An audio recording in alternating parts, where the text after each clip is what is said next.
జ్ఞానం మరియు వెలుగు గురించి ఈసా అలైహిస్సలాం గారు తన యొక్క సందేశాన్ని అల్లా నూరే హిదాయత్ అంటే ఈసా అలైహిస్సలాం గారు ఒక మార్గదర్శక వెలుగు అని నూరే హిదాయత్ అని ఆయన వర్ణించడం, అల్లా ఈ విధంగా ఆయన వర్ణించడం జరిగింది. ఆ యొక్క ఈసా అలైహిస్సలాం యేసుక్రీస్తు గారు ప్రజలను తప్పుడు మార్గాల నుంచి కాపాడి సరైన మార్గంలోకి తేవడం కోసం ఆయన ఒక వెలుగు అని మరి అల్లా సుబ్హానహు వ తఆలా ఆయన్ని ఆ విధంగా పొగడటం జరిగింది.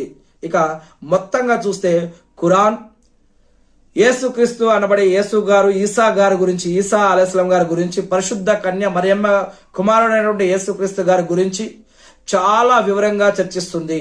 ఆయన జీవితం గురించి, ఆయన తల్లి యొక్క పవిత్రత గురించి, ఆయన జీవితంలో జరిగిన అద్భుతాల గురించి, ఆయన సందేశం గురించి, ఇవన్నీ కూడా మరి ముస్లింలకు చాలా ముఖ్యమైనవి.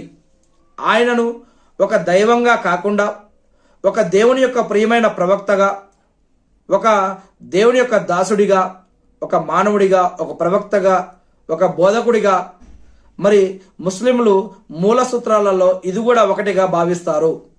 మరి ఖురాన్లో ఈసా అలైహిస్సలాం గారు లేదా యేసుక్రీస్తు గురించి ఉన్న మరిన్ని అరుదైన విషయాలు అనేక ఉన్నాయి.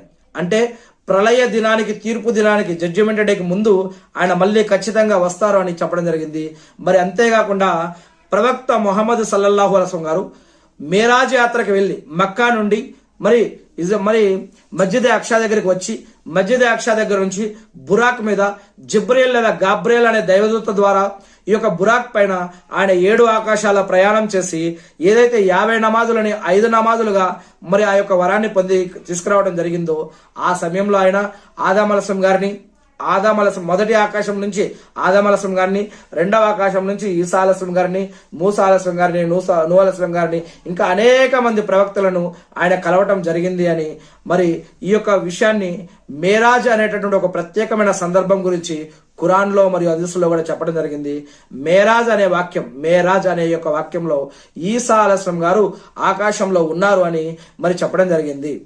మరి ఏ ఆకాశం, మరి ఆయన మళ్ళా ఎలా ఉంటారు అని ఆయన యొక్క రూపురేఖల గురించి కూడా ప్రవక్త ముహమ్మద్ సల్లల్లాహు అలైహి వసల్లం గారు వర్ణించడం జరిగింది. అల్హమ్దులిల్లా ఆయన మళ్ళీ వస్తారని కూడా చెప్పడం జరిగింది.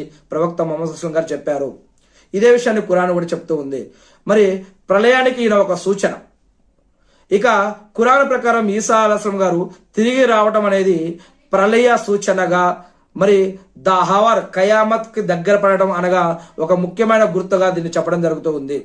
నిజంగా అతను ఈసా అలైహిస్సలాం గారు ప్రళయ గడియకు ఒక సూచన కాబట్టి దాని గురించి సందేహపడకండి. ప్రళయం, తీర్పు దినం, జడ్జిమెంట్ డే